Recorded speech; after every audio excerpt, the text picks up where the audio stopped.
मैं कुशल हूँ आईसर भोपाल से और आज हम सिग्नल्स एंड सिस्टम्स कोर्स का मॉड्यूल 5.2 सीखेंगे जिसमें हम आपको एलटीआई सिस्टम्स के बारे में बताएंगे जो कि एक बहुत ही सिंपल कॉन्सेप्ट है सिस्टम्स एनालिसिस में, लेकिन बहुत ही पावरफुल है।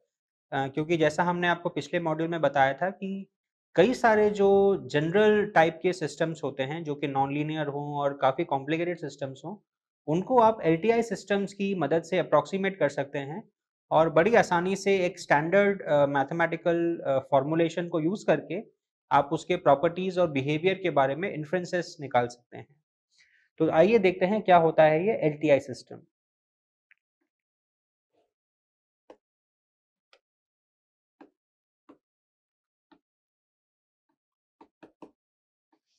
तो जैसा कि हमने आपको पिछले मॉड्यूल में बताया था कि एलटीआई का बेसिक मतलब होता है linear and time invariant system. तो अभी हम देखेंगे जो कोई भी एक जनरल सिस्टम आपको अगर दिया हो तो उसमें लीनियरिटी और जो टाइम इनवेरिएंस की प्रॉपर्टी होती है वो क्या होती है।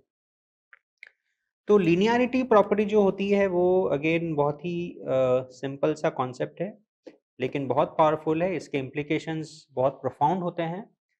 तो लीनियरिटी का बेसिक मतलब ये होता है कि सपोज आपका कोई सिस्टम है जो कि x ऑफ t को इनपुट लेके उसे y ऑफ t में कन्वर्ट कर देता है। अब मानिए आपने इस सिस्टम में दो अलग अलग तरह के इनपुट दिए, x1 ऑफ t और x2 ऑफ t। तो जब आपने x1 ऑफ t जब इनपुट दिया तो आपको मिला y1 ऑफ t, और जब आपने x2 ऑफ t जब इनपुट दिया तो आपका आउटपुट आया y2 of t।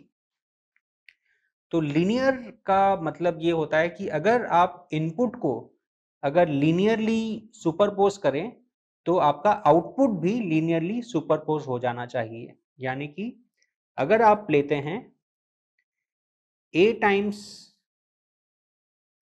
x1 of t plus b times x2 of t, तो अगर आपका सिस्टम अगर लीनियर है, तो आपका आउटपुट होगा a times y1 of t plus b times y2 of t। यहाँ पे a and b are any complex number, so a और b are not functions of time, they are any arbitrary complex numbers। तो अगर आपका ये system ये property satisfy कर रहा है तो आपका जो सिस्टम है वो लीनियर है। इसका एक सिंपल एग्जांपल है, कोई भी आप रेजिस्टर, कैपेसिटर या इंडक्टर अगर आप लें या कोई भी आरएलसी सर्किट अगर लें तो वो एक लीनियर सिस्टम होता है कि अगर आप उसमें दो अलग अलग तरह के इनपुट्स देते हैं और दो अलग अलग तरह के आपको आउटपुट्स मिलते हैं, तो फिर अगर आप उन इनपुट्स को कंबाइन करके अगर उस सिस्टम में फीड करते हैं तो आपका आउटपुट भी वही सेम आउटपुट अर्लियर आउटपुट्स का कॉम्बिनेशन ही होगा, उसके अलावा कुछ नहीं होगा। ये हम आसानी से देख सकते हैं रजिस्टर के माध्यम से। सपोज यहाँ पे हमने ये सिस्टम लिया R1 R2, आप यहाँ पे कैपेसिटर्स भी ले सकते थे लेकिन for the sake of simplicity हमने यहाँ पे रेजिस्टर्स लिया है और ये है हमारा आउटपुट V0 ऑफ t। तो यहाँ पे हम जानते हैं, हम अर्लियर फॉर्मूला यूज करके कि V0 is equal to R2 by R1 plus R2 times Vi। तो ऑब्वियसली हम अगर इसको अब अगर हम y डिनोट करते हैं और इसको हम अगर x डिनोट करते हैं तो हमारे पास आ जाता है y is equal to some a times x, where a is nothing but R2 by R1 plus R2। तो अभी अगर हमारा इनपुट अगर कुछ ax1 प्लस bx2 होगा तो हमारा आउटपुट होगा capital A times ax1 plus b times x2, which we can write as a times capital A x1 plus b times capital A x2, और ये बन जाएगा capital A times x1 is y1, क्योंकि जब हम x1 input देंगे तो हमारा आउटपुट होगा capital A times x1 So this is ay1 plus by2. तो हमने देखा कि इस सिस्टम में हमारा इनपुट अगर एक लीनियर कॉम्बिनेशन है तो हमारा आउटपुट भी वही सेम लीनियर कॉम्बिनेशन होगा, और ये है लीनियरिटी प्रॉपर्टी। लेकिन यहाँ पे हम अगर इक्वेशन में अगर थोड़ा सा अगर चेंज करते हैं तो हम इस लीनियरिटी प्रॉपर्टी को डिस्ट्रॉय कर सकते हैं। वो कैसे? Suppose y equal to capital A X की जगह सपोज अगर होता y is equal to capital A X plus some constant c। तो यहाँ पे ऑल्दो हमने स्कूल में पढ़ा है कि ये इक्वेशन एक लीनियर इक्वेशन है। Okay, so this equation is a linear equation but it is not a linear system. ये एक बहुत जरूरी कॉन्सेप्ट है समझना कि एक लीनियर इक्वेशन में और एक लीनियर सिस्टम में फर्क होता है। तो एक लीनियर सिस्टम जरूरी नहीं है कि एक लीनियर इक्वेशन हो, और लीनियर इक्वेशन जरूरी नहीं है कि लीनियर सिस्टम हो। ये दोनों अलग अलग चीजें हैं। क्यों अलग अलग चीजें हैं? यहाँ पे अगर हम अभी ये सेम कॉन्सेप्ट अप्लाई करें, जैसे कि हमने एक लीनियर कॉम्बिनेशन लिया था y is equal to capital A times ax1 plus bx2, उसकी जगह पे हम अगर ये वाला सिस्टम अगर हम लेते हैं तो हमारे पास आएगा y is equal to capital A ax1 plus bx2 plus c, और हमारा y1 जो होगा वो होगा capital A x1 plus c और y2 is equal to capital A x2 plus c। तो अभी आप कंपेयर कर सकते हैं इस इक्वेशन को और इन दोनों टर्म्स को, और आप ये पाएंगे कि इस पर्टिकुलर केस के लिए y is not equal to ay1 plus by2। यह आप बहुत आसानी से चेक कर सकते हैं, और आप देख सकते हैं कि अगर हम इस सिस्टम में अगर एक ये कांस्टेंट ऐड कर देते हैं तो ऑल्दो ये एक लीनियर इक्वेशन तो रहता है, लेकिन ये system is no longer linear, it becomes a non linear system. तो ये डिस्टिंक्शन समझना बहुत जरूरी है। तो ये है सिस्टम की लीनियरिटी प्रॉपर्टी। अब देखते हैं कि टाइम इनवेरियंस क्या होता है।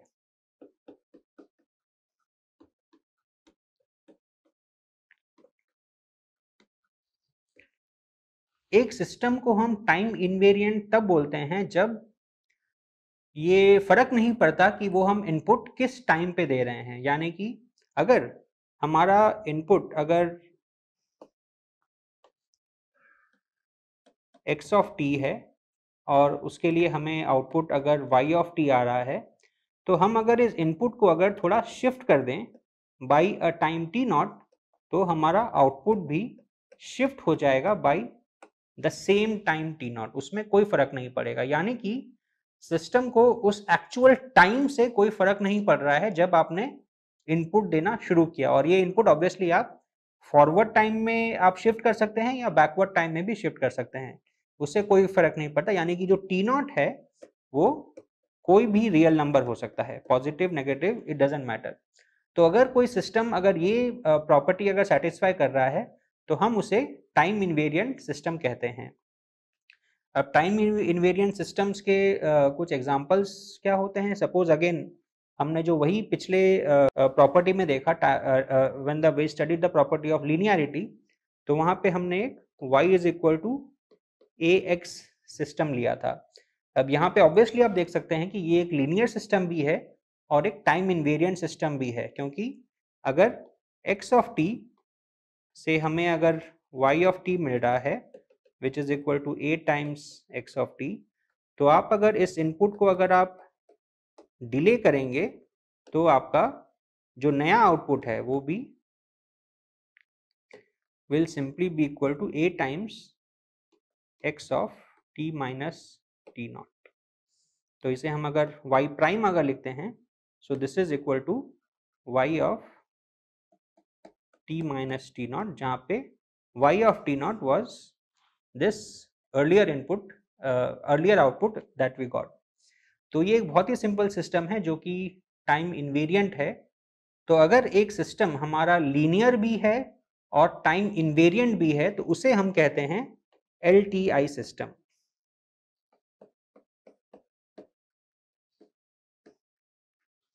यानी कि linear and time invariant system.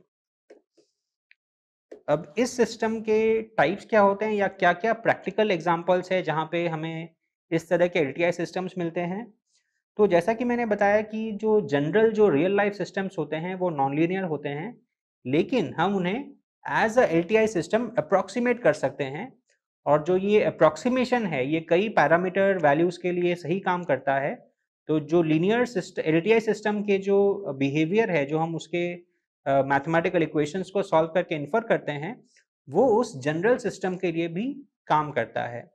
तो अगर हम स्ट्रिक्टली अगर बात करें तो RLC circuits are the best example of linear time invariant system, जिसके द्वारा हम कई सारे अलग अलग सिस्टम्स बना सकते हैं, डिवाइसेस बना सकते हैं, सेंसर्स बना सकते हैं और कई सारे काम कर सकते हैं।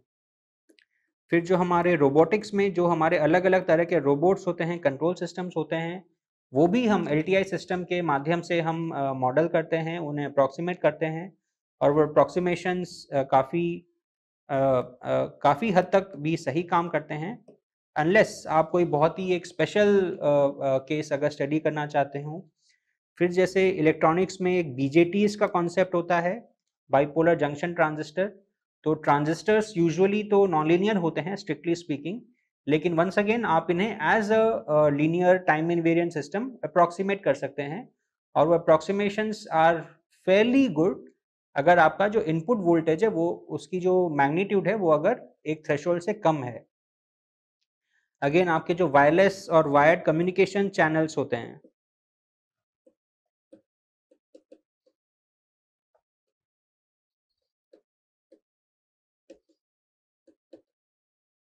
उन्हें भी आप as a LTI system model कर सकते हैं up to a very good extent. तो ये कुछ सिंपल एग्जांपल्स हैं from electrical engineering. Obviously mechanical engineering में कई सारे और एग्जांपल्स हैं, कई सारे जो मैकेनिकल डिवाइसेस होते हैं उन्हें भी आप एज अ LTI सिस्टम आप मॉडल कर सकते हैं। केमिकल इंजीनियरिंग में भी LTI सिस्टम्स का काफ़ी काम आता है। तो जैसा कि मैंने बताया कि ये कॉन्सेप्ट ऑल्दो बहुत ही सिंपल है, बहुत ही बेसिक है, लेकिन ये बहुत पावरफुल है। जैसा कि हम आगे के मॉड्यूल्स में देखेंगे कि जो बेसिक मैथमेटिकल स्ट्रक्चर है LTI सिस्टम्स का, उससे आप एक बहुत वाइड रेंज ऑफ इनपुट्स के लिए आप आउटपुट्स की बहुत सारी प्रॉपर्टीज बड़ी आसानी से इन्फर कर सकते हैं। इसीलिए इनका इंपॉर्टेंस सिग्नल्स एंड सिस्टम्स में इतना ज़्यादा है। तो आगे के मॉड्यूल में हम कुछ स्पेसिफिक एग्जांपल्स लेंगे जिससे हम LTI सिस्टम्स के प्रॉपर्टीज को इन्फर करेंगे, और फिर उसके बाद में हम LTI सिस्टम्स के कुछ जनरल मैथमेटिकल फॉर्मुलेशन के बारे में सीखेंगे, जिससे हम किसी भी तरह के LTI सिस्टम को स्टडी कर सकें। Thank you.